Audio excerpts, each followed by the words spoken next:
Les réactions continuent de fuser de partout après le coup d'État militaire contre le pouvoir d'Alpha Condé. L'écrivain Tierno Mononembo se dit heureux de la fin du règne du désormais ex-pensionnaire de Sékou Toureya. Je suis dans l'euphorie. Je suis très satisfait de cette chute. Je l'espérais. Elle est survenue un peu subitement et ça a été une surprise. Dimanche, j'ai eu une très belle journée, confie le célèbre écrivain à RFI. Il affirme que même dans mon quartier, les gens sont soulagés. Parce que ce régime était devenu très insupportable. La répression avait atteint son paroxysme. L'injustice sociale est flagrante. L'impasse institutionnelle était telle qu'on ne savait plus à quel saint se vouer. Il fallait quelqu'un pour débloquer la situation.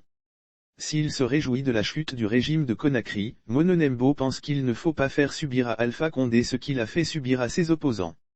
Il faut respecter sa vie, sa dignité et son honneur, mais il faut qu'il passe devant un véritable tribunal pour qu'il s'explique sur sa gestion, la répression sauvage qui causait des centaines et des centaines de morts depuis qu'il est mort.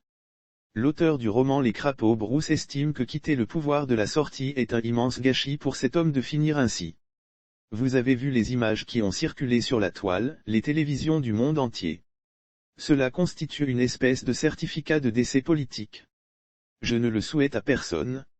À la question de savoir s'il fait confiance à l'avènement d'un nouvel homme fort en Guinée, il répond qu'il faut faire avec, on n'y peut rien.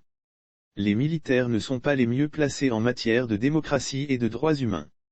Ce ne sont pas les mieux indiqués pour gérer les finances publiques. Mais on est obligé de prendre acte. Il précise que l'armée a d'ores et déjà fait allégeance au colonel Doumbouya. Tous les militaires sont applaudis actuellement à Conakry. Que nous réserve la vie? On ne le sait pas. Mais pour l'instant, les militants sont populaires, souligne-t-il au micro de nos confrères.